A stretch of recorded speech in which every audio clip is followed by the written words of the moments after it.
Hey everyone, तो कैसे हैं आप सब। यहाँ पे जो अमूल कंपनी है वो चाहती है कि प्राइम मिनिस्टर मोदी बैन कर दे पीटा को इंडिया में। तो अमूल ऐसा क्यों चाहता है? अगर आप मेरे चैनल को फॉलो करते हैं तो आप ये बता सकते हैं कि कुछ टाइम पहले मैंने अमूल और पीटा की कंट्रोवर्सी को लेकर एक डिटेल्ड वीडियो बनाई थी, जिसमें मैंने सारे एस्पेक्ट्स क्लियर किए थे कि ये विवाद इनके बीच छिड़ा क्यों हुआ है। और ये वीडियो को देखना आपके लिए बहुत इंपॉर्टेंट है, इसी के बाद आप सारी चीज़ें ढंग से समझ पाएंगे। बात करते हैं कि अमूल बैन क्यों मांग रहा है। यहाँ पे रिपब्लिक वर्ल्ड का आर्टिकल आप देख सकते हैं। अमूल के जो वाइस चेयरमैन है वलमजी हंबल, वो ये अर्ज करते हैं प्राइम मिनिस्टर मोदी से कि पीटा को बैन कर देना चाहिए इंडिया में, क्योंकि पीटा एक तरह की कंट्रोवर्सी चला रहा है अगेंस्ट अमूल और अगेंस्ट जितनी भी यहाँ पे इंडियन डेयरी कंपनीज हैं उनके खिलाफ। इंडियन एक्सप्रेस भी सेम चीज़ को स्पेसिफाई करता है, बैन पीटा Amul vice chairman aliasing conspiracy. इसी चीज़ के रिगार्डिंग और भी आर्टिकल्स आप देख सकते हैं। Amul urges PM Modi to ban PETA alleges conspiracy to malign Indian dairy system. एक तरह की यहाँ पे कॉन्स्पिरेसी चलाई जा रही है अगेंस्ट अमूल और इंडियन डेयरी सेक्टर के रिगार्डिंग। तो पीटा ने पास्ट में बहुत सारी ऐसी स्टेटमेंट्स दी हैं इंडिया की जो डेयरी सिस्टम है उसके अगेंस्ट, जिससे जो अमूल के वाइस चेयरमैन है वो प्राइम मिनिस्टर मोदी से ये स्पेसिफाई करते हैं कि ऐसी मिस इन्फॉर्मेशन जो कि फैलाई है पीटा ने, वो अगर चलती रही तो कहीं ना कहीं ये चीज़ इफेक्ट करेगी हमारे जीडीपी को। और फ्यूचर में इस चीज़ की वजह से, इन मिस इन्फॉर्मेशन की वजह से बहुत सारे लोग, डेयरी वर्कर्स जो हैं इंडिया में, वो हो सकते हैं अनएम्प्लॉयड, वो हो सकते हैं यहाँ पे बेरोजगार। आगे अगर हम बढ़ते हैं, अमूल के जो वाइस चेयरमैन है वलमजी हंबल, आप देख सकते हैं ये है अमूल के वाइस चेयरमैन। इन्होंने एक लेटर लिखा है प्राइम मिनिस्टर मोदी को। इस लेटर में इन्होंने बहुत सारी चीज़ें यहाँ पे मेंशन की है। सबसे पहली चीज़ अगर हम देखें तो लाइव स्टॉक, जैसा कि यहाँ पे काउज है, इंडियन कल्चर में काउज को और जितने भी यहाँ पे एनिमल्स हैं उन्हें यहाँ पे एनिमल नहीं माना जाता, बल्कि उन्हें यहाँ पे कंसिडर किया जाता है as a member of family, घर का सदस्य उन्हें माना जाता है। पीटा यहाँ पे ये भी कंप्लेन कर रहा था कि अगर मास प्रोडक्शन होता है मिल्क का तो कहीं ना कहीं टॉर्चर से गुजरना पड़ता है। बहुत सारे एनिमल्स यहाँ पे जो है उन्हें इंजेक्शन स्टेरॉइड्स दिए जाते हैं। इसी चीज़ के रिगार्डिंग वाइस चेयरमैन अपनी एक स्टेटमेंट देते हैं कि क्रूएल्टी करने की हम सोच भी नहीं सकते ऐसे जीव पे जो कि हमारी फैमिली का पार्ट है, जो कि हमारे फैमिली का एक हिस्सा है। तो ये काफ़ी बड़ी बात है।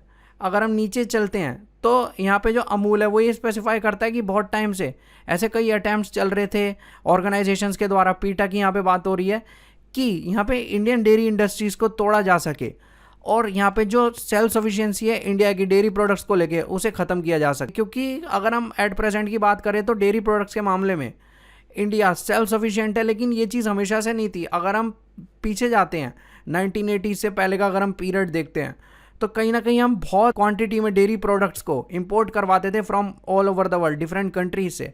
लेकिन आज की डेट में सिचुएशन मेजरली इंप्रूव हो गई है और इंडिया कहीं ना कहीं सेल्फ सफिशिएंट हो गया है डेयरी प्रोडक्ट्स को लेके।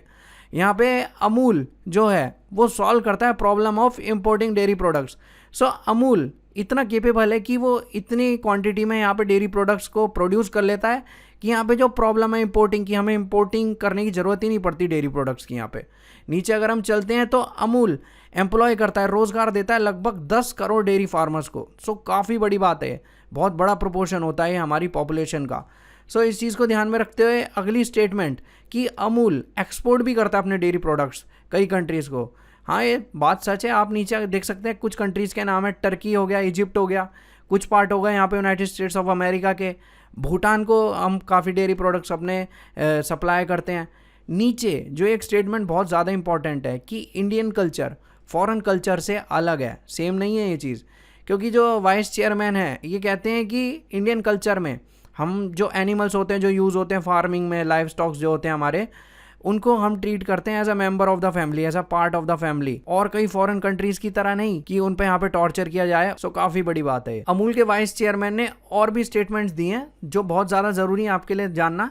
अमूल के जो वाइस चेयरमैन है वो ये कहते हैं कि कुछ ऑर्गेनाइजेशन सिर्फ लगी रहती है कंडेमनेबल एक्टिविटीज में। कंडेमनेबल एक्टिविटीज मतलब कुछ ऑर्गेनाइजेशन का तो सिर्फ काम ही है कि दूसरों की निंदा करना, और वो ये कंटिन्यूसली प्रैक्टिस करती रहती है कि किसी भी तरीके से नुकसान पहुंचाया जा सके, और जो भी ऑर्गेनाइजेशन ऐसा करती है उसे बैन कर देना चाहिए इंडिया में।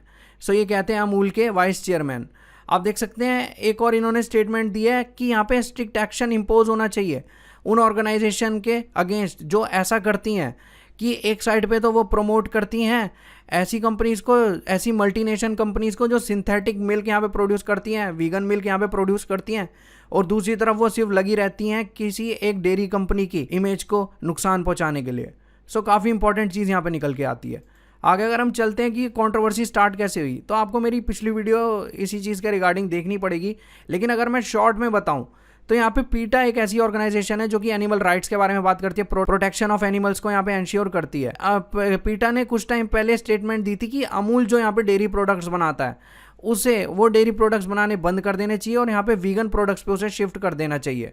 तो आप आर्टिकल भी देख सकते हैं इसी चीज़ के regarding, PETA wants Amul to switch to vegan milk.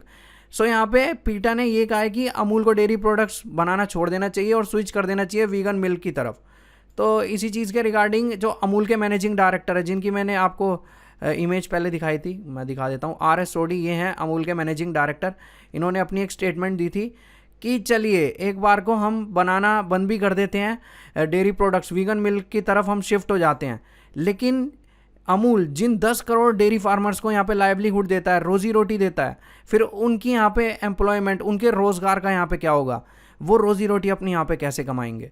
सो काफ़ी बड़ी बात यहाँ पे निकल के आती है, क्योंकि जैसा कि हम सब जानते हैं कि एक कंट्री में, एक अगर हम पर्टिकुलरली बात करें डेयरी सेक्टर में, इंडियन डेयरी सेक्टर में, तो अमूल एक लार्ज प्रोपोर्शन ऑफ पीपल को एम्प्लॉयमेंट जनरेट करके देता है, जीडीपी में वो कंट्रीब्यूट करता है, इकोनॉमी में वो कंट्रीब्यूट करता है। सो ये वीडियो इसी चीज़ के रिगार्डिंग थी कि क्या यहाँ पे बैन को लेके स्टेटमेंट्स दी गई हैं।